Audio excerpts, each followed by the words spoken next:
Welcome to the latest challenge of the month of May, here with me, Adrenaline. We're going to be playing as the Khmer Empire, that's who we've been given, Jayavarman, who's an incredibly powerful Civ, especially after those buffs a while back. And we are playing a special game whereby you can only win with culture.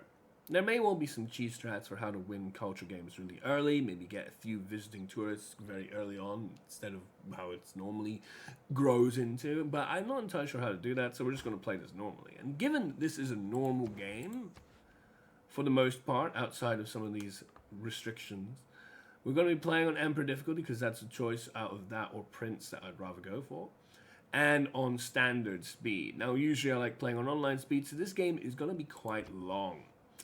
In addition, we've been given a scout, a spearman, and a builder for free. And that's the funny thing about that, is that we've also been given some gold, but it's -1 to start with, and we would potentially lose all our gold and go to the red because of our spearman's maintenance. We also feel like, basically, we should probably settle in place. Settling in place means you can get an early settle. It also allows us to build wonders more quickly. We have a builder already for some shops, so it'd be pretty useful to do it from that perspective, but also geographically speaking, and we'll go into that in more detail. We've also been given the first era's worth of tech, as well as some interesting boosts. I'm not exactly sure why these ones in particular, but hey, at least it's something to start on.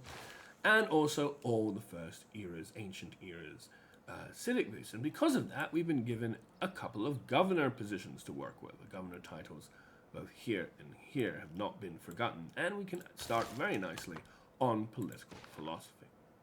So, as to the turn in hand, we're going to settle in place. We're also going to explore a little bit. See that there are a lot of rivers, even if they're one tile long rivers. See where else we can settle. Notice that we are going to be having some erosion difficulties. So there are going to be some tiles over here that will get eroded. However, we don't need to worry about that. We're going to be settling here.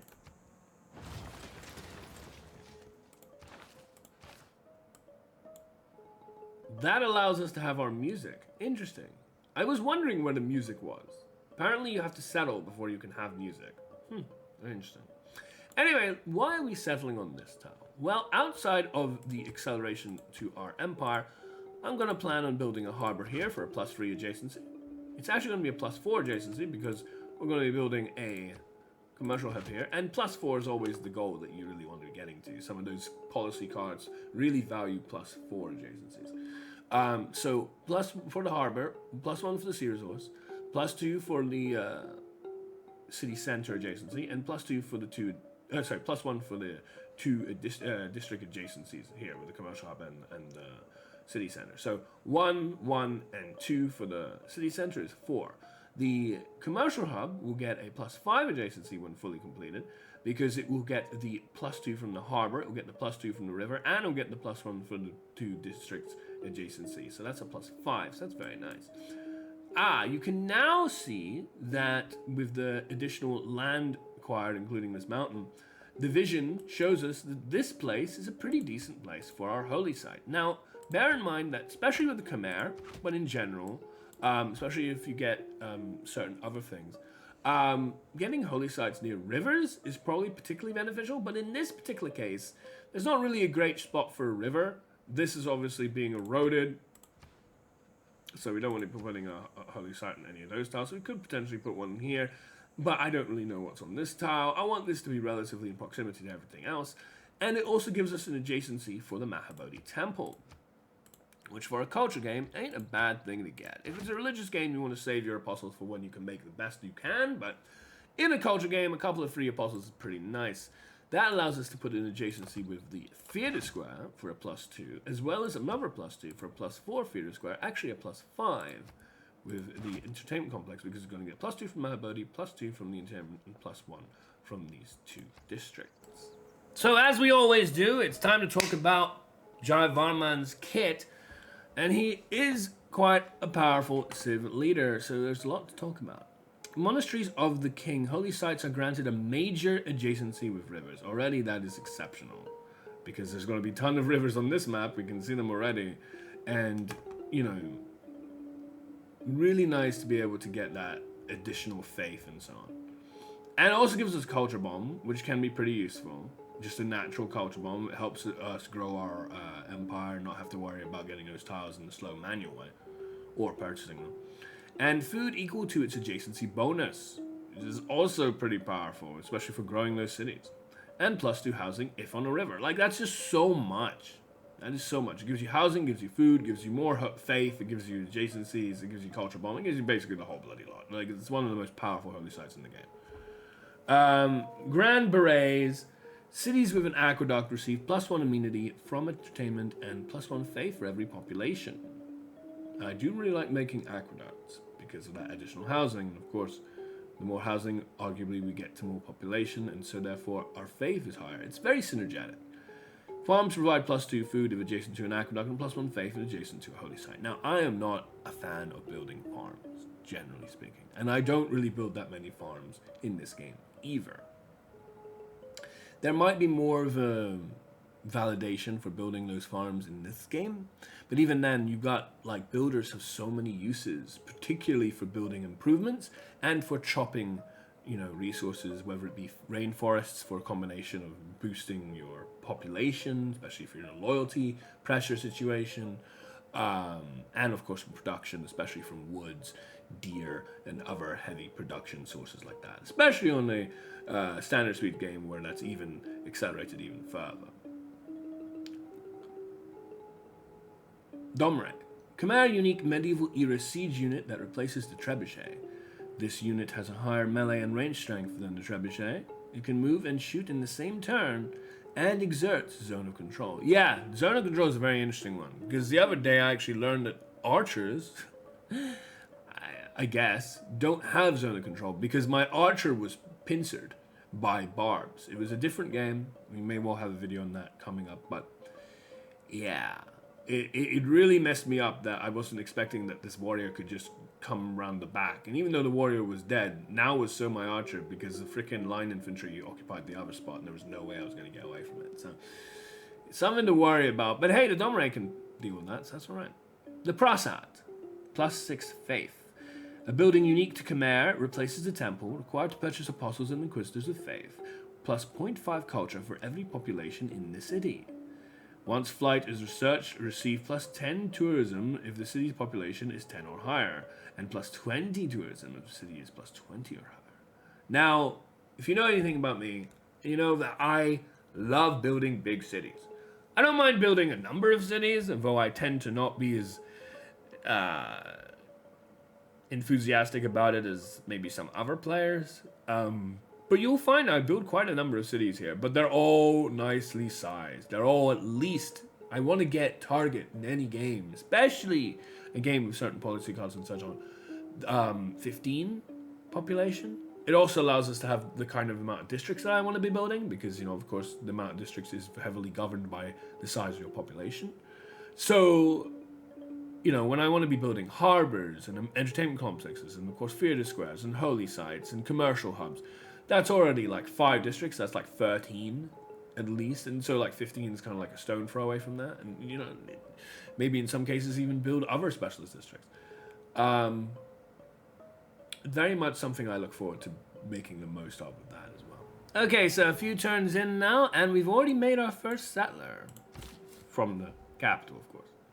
And we're about to settle here. I feel like this is a pretty good place. I do want an early government plaza, so we have that opportunity here with an aqueduct, which means that it's not necessarily the most productive government plaza, but it will give us an opportunity to build Casa de Construcción adjacent to it, which is something I do like. It's also within region of Lake Retba. We'll get probably some ear score for settling near Lake Retba, and later we can build a holy site, potentially on either side of it, to get a really nice adjacency boost. Now again, that's not going to be adjacent to a river, and that's going to be problematic for us in regards to some of the other benefits that we can get, especially as Khmer, but I still think it's valid to have a couple of holy sites, 1 or 2 holy sites on either side of this to get quite a nice bit of adjacency.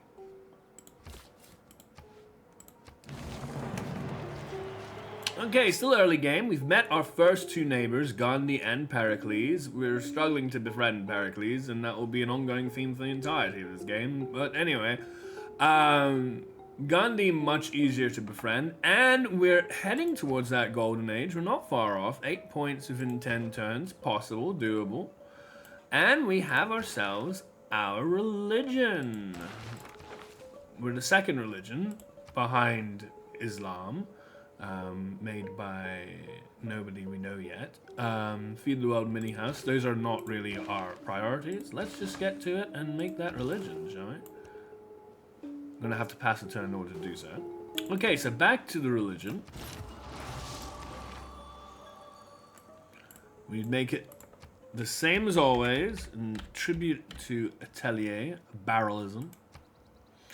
And then I definitely always like to buff my faith and tourism output with reliquaries, and then also make sure that we get the cathedral. Now, Holy Order is a nice thing to get that I usually get, especially for any religious game, but it's not vital for a culture game, because I want all my cities to have the religion so that they can make the most out of having reliquaries and having any form of great works and such, and having cathedral slots and all that.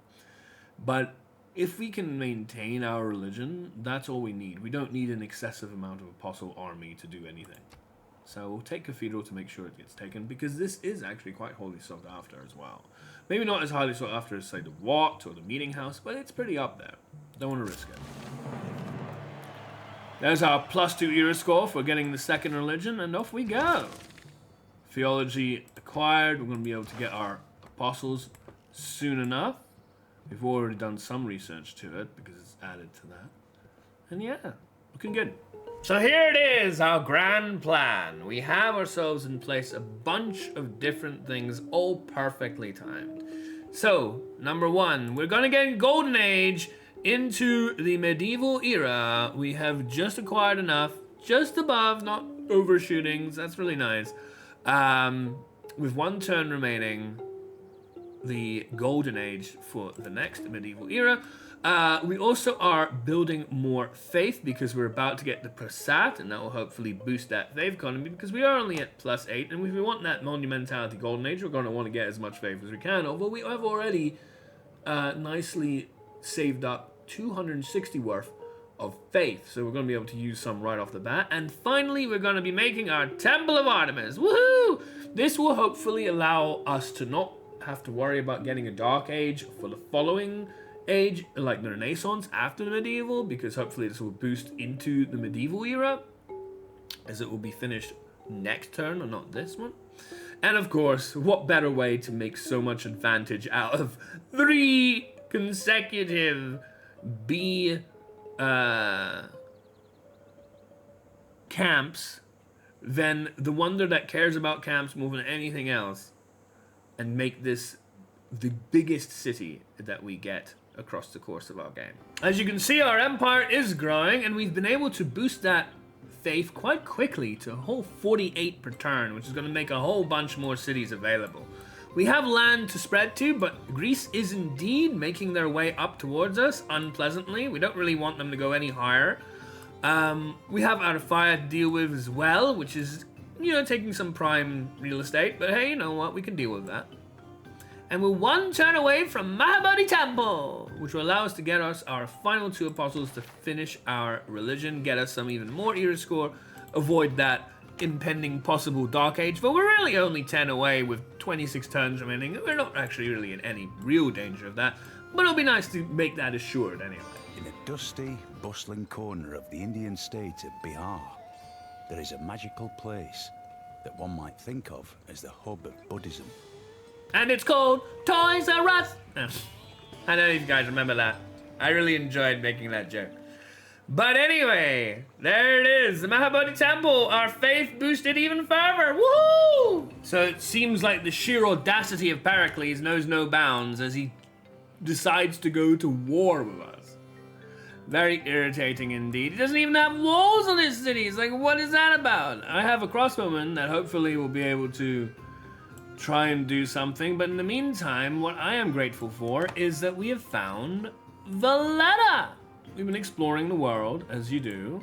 We've also met the Kree, as well as every other civilization, including alliance with the Kree, so that we can get even more map data. And so that will allow us to get all these walls to defend against the impending, whatever it is, attacks from both Pericles and his merry band of city-states, including Althea, with its man-at-arms. We'll see how that progresses.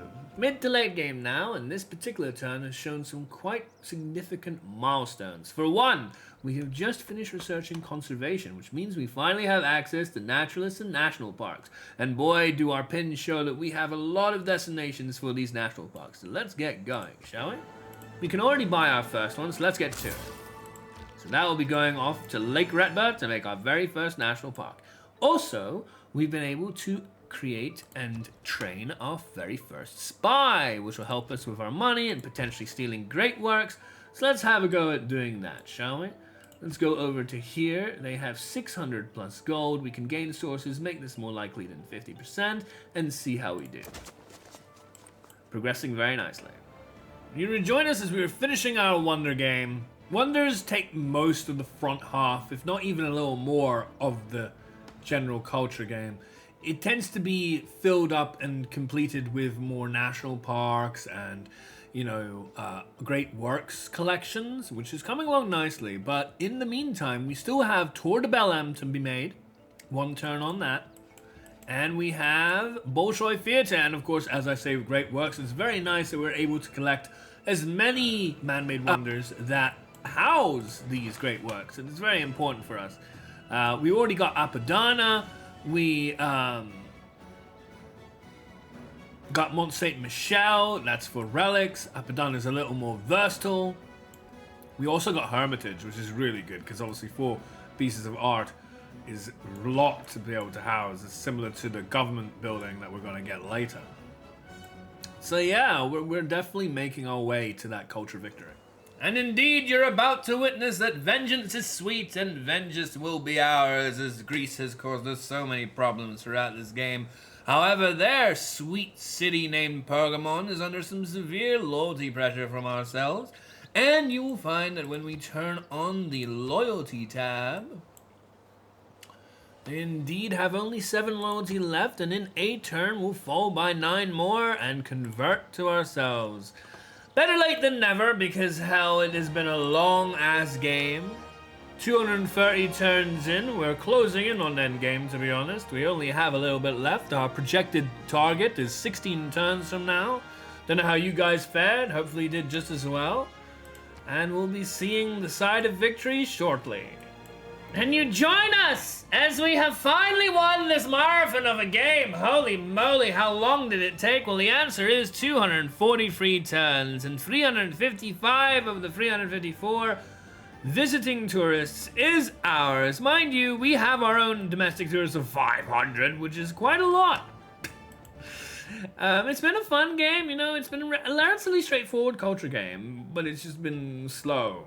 To the point where only now are we starting to see climate change take effect. You know, we had plans to make a harbor and a water park here to satisfy this feeder square, but that never transpired because we never really had any issues with climate change or benefits. I also didn't really do the snow resorts, ski resorts on the other mountains that are scattered and dotted across the land.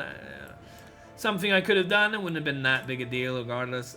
Anyway, it was fun. I hope you enjoyed it. And if you did, don't forget to like the video, comment below, maybe subscribe as well. And I look forward to seeing you then.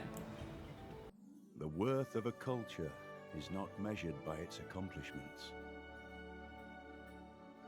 but in how those accomplishments last and how they are remembered. The beauty that you have inspired our people to create will ensure that our culture stands for all time.